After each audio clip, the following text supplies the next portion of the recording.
Often regarded as a continent so rich, yet so poor, Africa tells an unfolding story of a region where the resources for wealth are extensive, but the price to trade herself out of poverty is expensive, no thanks to a thriving institution of corruption. This is Africa This Week, and I'm your guide, Veronica Danik-Boy. We start off the day with earlier in the week. Welcome on board.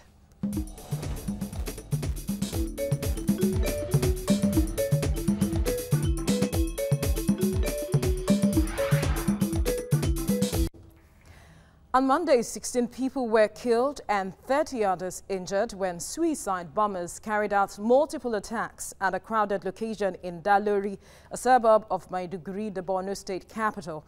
The attacks occurred at about 8 p.m. with thundering sounds from the blasts echoing into the city as majority Muslim residents began to retire after observing the day's Ramadan night prayers. Two female suicide bombers were intercepted while trying to gain access into Dalori 2 IDP camp on Sunday night, while two other female bombers detonated their explosives at the adjoining Dalori Kofa village. It was also in the news on Monday that Rwanda's Paul Kagame will be running for a third time in office after his party unanimously chose him as its candidate for polls slated for August. 59-year-old Kagame has been president since the year 2000 and was only eligible to stand for another term of 7 years after a 2015 referendum gave him the right to extend his rule. World powers criticized the constitutional change, even though Rwanda has seen steady economic growth under Kagame. On Tuesday, Nigeria joined the international community to mark this year's World Refugee Day with the theme, "We Stand Together with Refugees and IDPs." This was to draw the attention of the world to the plight of displaced people globally. Aisha Khalidu is a mother of three who is currently preoccupied with how to feed her kids, provide shelter and medical care for them. She fled her home in Bama, Borno State, when the community was attacked by Boko Haram. Aisha is one of the 15,000 internally displaced persons who are presently residing in Lagos, Nigeria's southwest. The record of the IDPs we have in just Lagos alone, we have almost 50,000 IDPs. And most of them, we are scattered. Almost 27 local governments when we are just managing. We just take this one, put this here, and put this one. So please, we are just appealing to the federal government or the state government to give us the place to be managing. And some people, they don't even have something to eat.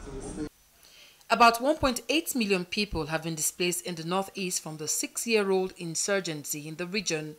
Thousands of refugees from other African countries are also seeking asylum in the country. Nigeria ranks third in the list of countries experiencing humanitarian crisis globally. Now, the UN Refugee Agency is concerned about this development and is partnering with other agencies to seek a lasting solution to the crisis. Altogether, the government of Nigeria and the humanitarian need to work to improve access to health in the area. But this is also linking to the security situation. To be able to work and to live peacefully, security have to be achieved in those areas. And this is one of the main challenges now. Victims of children and women trafficking belong to the category of returning refugees and IDPs in their need of reintegration and protection. It is the responsibility of NAPTIP to prevent the trafficking of Nigerian children, both within and outside the country. And this prevention is carried out through sensitization. We go to schools, we go to public places, town hall meetings, even printing of posters. We've been able to benchmark punishment with the new law, where traffickers are now sent to prison without option of fine. The World Refugee Day 2017 aims to assuage the sufferings of people who were forced to leave their homes because of war. The United Nations High Commission for Refugees continues with the global campaign of drawing international attention to the plight of the displaced because it believes that all refugees and IDPs deserve to live in safety. Its call to action is, let's stand together with refugees and IDPs. Juliet Obata, TVC News. At least 10 people were killed in a car bomb attack on a government building in the Somali capital of Mogadishu, with Al-Shabaab claiming responsibility on Tuesday. 20 others were wounded in the explosion, which destroyed the building of Wadajir district headquarters. Al-Shabaab frequently launched attacks in Mogadishu and other areas controlled by Somalia's federal government. It wants to force out African Union peacekeepers, topple the Western-backed government, and impose its strict version of Islam. On Wednesday, promoting the rights of women in business through standards formed the thrust of Africa's Standardization Day 2017. Small and medium enterprises are catalysts to growth in many developing economies like Nigeria. Many African women are operators in this sector, but few are knowledgeable in areas of standards and conformity assessment that will enhance their market penetration. The first thing they will require from the country you're about to export to is, have you met the standards of, have you gotten the certificate of, the standard organization of your country or whatever country you're coming from. And because we do not possess or have the certificates, it makes it difficult for us to, go beyond the borders of our country. At this gathering on the Africa Standardization Day, concerns of small business owners like Lariat have been considered. The Standards Organization and other stakeholders dialogue on how women in the MSME industry can be helped to produce safe and quality products. Standard being consensus in nature is not discriminatory. So create an enabling a level playing ground for all and sundry. Therefore, women's active participation in this process should be further encouraged.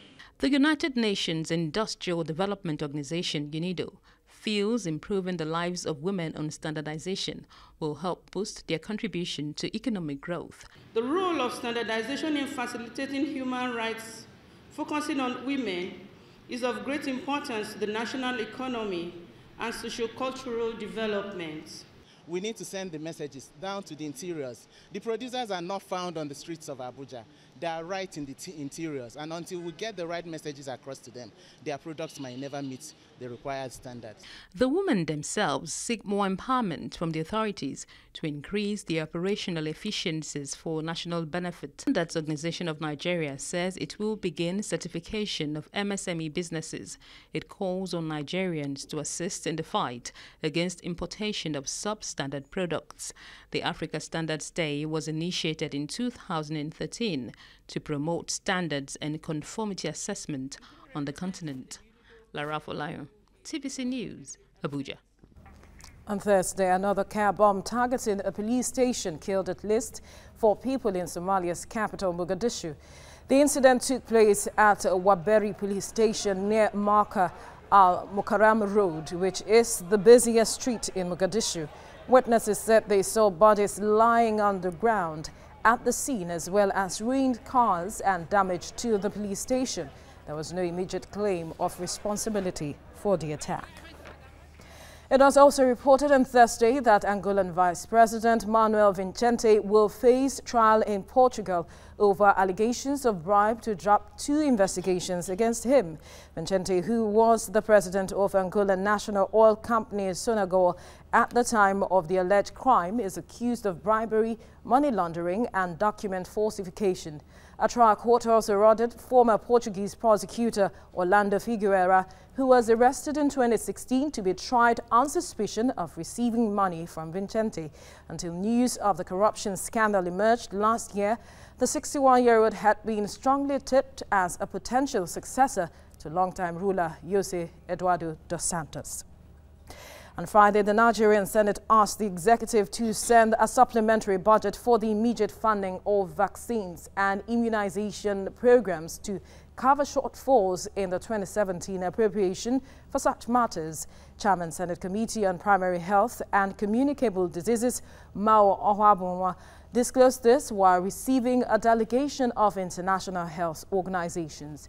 The chief executive of the Global Alliance for Vaccines and Immunization, Seth Berkley, and the representatives of the World Health Organization complained of the low coverage rate for measles and yellow fever vaccination, amongst other child killer diseases. I must say, if I have to be honest, that we're quite concerned about the immunization system in Nigeria. If we look at the numbers of Nigeria, it's performing less than some of your neighbors, such as Niger, Mali, even Yemen, are performing better than Nigeria is. We are aware that Nigeria is expected to provide a counterpart funding of about $11 million, which is approximately 3 billion naira. Unfortunately, the present 2017 budget could not provide that, but we know that there is a process for supplementary ongoing, and that is one area we want to address. But that, apart from that, we've also taken note that in 2018, definitely we must take this seriously to ensure that adequate fund is provided both for the counterpart funding and for measles and other preventable disease campaign programs. And with that, we have come to the end of Earlier in the Week. Up next is Digging Deep, and that will be after the break. Stay with us.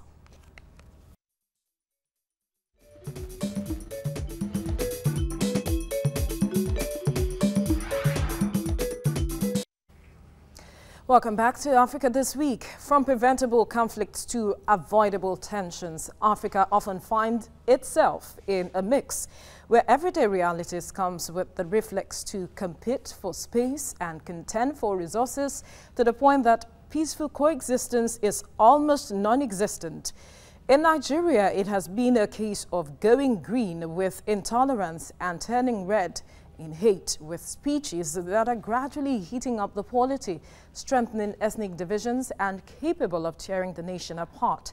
Joining me in the studio to dig deep on Africa This Week, I have Emeka David, Nigerian political analyst. Welcome to the program. Good afternoon. Now, how did Nigeria get to this point of polarity in terms of ethnicity where we find it difficult, accommodating one another? Well, I think what we are witnessing today is being a gradual build-up. It's because there are underlying issues that over the years needed to be discussed, that all of us have been sweeping under the carpet. So for me now, Nigeria has come to a place like a woman pregnant, about to bring forth. So that's the way I want to actually capture it. And so we are coming to a point is either there is a clear delivery and all of us will jubilate, or maybe a stillbirth, which none of us praise about. Because once a man is out there, at the waiting room, he's waiting for the cry of the child and also the life of the wife. So all of us are hoping that there will be a cry of the child, Nigeria will be born, and then also all of us will jubilate. But why? How did we come here? That's a very good question. If you want me, over the years, since independence, even before independence, there has been cases of hate speeches, right? That I wouldn't want to use this platform to remind us. They are all there in the public space that have kind of suggested that the ethnic nationalities in Nigeria are very sensitive towards, call it not very accommodating about, towards each other. So over the years, and there are historical antecedents, the war, for instance, the aftermath of the war, and these things are things the Nigerian government and the systems in this country hasn't been able to articulate, because over the years in other countries, history is of very prime importance. They document history, they teach history, and people learn from history. So, but in Nigeria, the opposite seems to be the case. So are you saying that the fact that governments have been unable to articulate these issues make them continue to reoccur? It is very possible. I'll tell you something. Because like in America, for instance, all the wars in America that they had are taught in schools. The reasons why those things happened are disseminated publicly. And people get to understand also the consequences of these actions. So because what we are hearing today, if people actually understood what wars are about, we are talking about the Northeast right now, talking about 1.8 million people that are refugees. These things are horrifying. There was a time we had a bomb explosion in Lagos here. The health scares and the pandemic was too much. Nobody knew what to run to. So people don't actually understand what they stand to actually talk about war and all that. People that have not seen war. If we had actually thought about war, talked about ourselves and our differences, by now we would have made progress in trying to synergize efforts and form a nation, because we have not been able to achieve nationhood in this country. So we are so divided, and we have never had this so much. So it's so bad now that we are so divided like never before in our history. So does the fact that they do not understand that the impact and the import of what they say, does that make their agitations invalid? No, that's why I'm saying that we are trying to better the nation. On one side, there are people that don't want to hear any agitation. On another part, there are people that feel this like the status quo, they are benefiting from it. And therefore, they want the status quo to continue. But I tell you something, what is happening to us is like this again. I want to use another example. There is like a fight for liberty that is not pronounced. But unfortunately, people are actually taking it up as if it's becoming their own. For instance, let me just be direct. The Igbos, not the Igbos actually, people in the Igbos, a minute group, you know, and all of us say Igbos, Igbos, Igbos. You look at it this way, it's not actually an Igbo issue. You talk about the Southwest, the South-South, the North-Central, there is actually a feeling of set us free. Why? Because Nigeria is not doing well. Many of us in Nigeria are like, we're embarrassed about how we are now. We fail by all standards based on the capacities we have in human capacity, in minerals, and every resource God has abundantly given us. We feel that where we are right now is light years away to where we ought to be. In this country, we don't have population. We don't have national ID. There is basically nothing working in our country. And people are like, how did we come here? Was it like this before? Is this not a country where people build the first division in Africa, first region in Africa, world-class universities that other Africans come to study in? Where did we get it wrong? And believe it or not, people have actually been able to articulate where we got it wrong, but it's like as if there are power forces that don't want to actually let us develop and civilize. And so what is going on right now is like, let us go. Let us free, not free from Nigeria, but free as Nigerians to assume our place. So in Africa, we can come and give hope to the black man and prove that the blacks also have what? Capacity and intellect.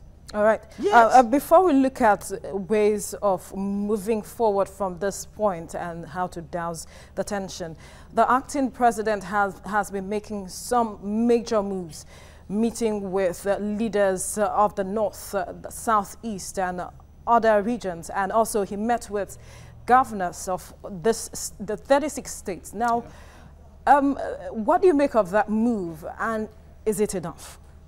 That move is good, but that move is not enough. Why is it good? It is good because it will give us maybe a sign of there is a government. But look at it this way. If there is a government, somebody will want to ask some questions. For instance, why would there be a government and some people rose up, gathered together, an amalgamation of about 15 youth groups, and sit in a strategic place in the North and make such a pronouncement as to say another section of Nigerians should leave their place? And these people are still within us. A governor said they should be arrested. They responded that he can arrest them. And we have security agencies, the DSS, the police, and all that. They were silent.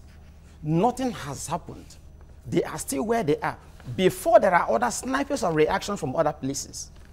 All right? Niger Delta came and said their own, Middle Belt said their own, then the Igbos responded, and across South now came and responded. Before now, the DSS now came. And what are they saying, really? Let there be no such talks again. But there are no arrests. There are no strong government presence and action. And then now, fine, the acting president has called for the meeting of the governors and all that. But to look at it, it seems as if Number one, there are things I just want, because in this nation, I think that we have a problem. What's our problem? We usually don't see things the way it is. And things fester. It's because if you look at it, from the Middle Belt, down south, and there are ethnic divides, there seems to be like, let us free, not from Nigeria. Let there be restructuring. Let's discuss the way we work, because things are not actually the way it ought to be. But is that the way forward? Is that the way to solve this rising agitation? Let me tell you this, my sister. Like I said, we have to be very, very truthful. The only way we should go is to revert to the systems that worked. Which is? The system that worked is that sections must develop themselves in Nigeria. We must not make everything unitary. We had a flourishing Southwest that brought free education, that built universities. Southeast built, North built. First-class universities have never been replicated in our history. They built facilities and we saw growth. We saw agriculture before oil now came and turned over the whole thing. We need to come to a place of true federalism. If you are returning the states, we return the states. If you are not creating regions, we go to the regions and allow development to come, because government is about the people. It's about a sense of belonging. When you feel he is mine, because if you look at history as well, it's not as if this issue of corruption is actually non-existent in those days, but people felt that this is our own. And because it's your own, you can't actually run down what belongs to you. There has to be that sense. But in Nigeria here today, things are so divided. When we come to the center, we are like, there's a man I read when I was very young. He said in international politics, the engagement is like game of thieves. He said it's more like game of two thieves, that each has their hands deeply instead in the hands of the other, that they are obligated to plunder the third. So it's like when we gather in Abuja, there is like grab. There is no actually a Nigerian heart. We don't have a developed Nigerian mindset that we are one Nigeria. But we see ourselves as either North, Southwest, Southeast, South. Where is Nigeria? And you're confident that the restructuring process is only what we need to douse these rising tensions? What we are going to ask ourselves is, how do we restructure? Because that word restructuring is like, it's not a vague word. But I'm afraid, because people are now taking it and says, we need restructuring. Then our politicians are saying, let us restructure. We'll ask them a question. Because for anybody say, I want to bring, and when I come, I bring restructure, I will restructure the country. I want to ask the person, how do you want to restructure the country? Because for us to restructure, we have to think with the Constitution. New laws will emerge. There will be new critical structure. And so that's why when people say, there is going to be, let's have an assumption that this will, no, you see, nobody wants out of Nigeria. But we need to understand that. We need to come together and say, we want Nigeria. These are the ways we agree to work in Nigeria. And once every interest that is in Nigeria comes and agrees, and then things will work. So we need to rework the Constitution, so that, because with the assembly as it is constituted today, of course, when they are there, you can't tell them to set themselves aside. So you see a new person come on board, and white papers, blue papers, conferences, and all that. Who will debate on it? Okay. Who will take it to the 36 states? All right. How will they endorse it? So it's like taking the shadows. We need to actually. This is where we have to drop this discussion, because we are running out of time. We can keep going on and on about this, because there's a lot to talk about, but we must thank you for coming on Africa This Week. Thank you very much. Well, between repeating mistakes of the past and expecting to avert the misfortunes of tomorrow in Africa, Nigeria finds itself at a critical point in time, largely divided in a sense of purpose rather than united in the hope of better days ahead. Latest developments with hate speeches are a wake-up for government to urgently restart national dialogue and fast-track the process of effectively addressing the reasons for regional contention. I have been your guide, Veronica Danik Boy. Thanks for watching. Bye for now.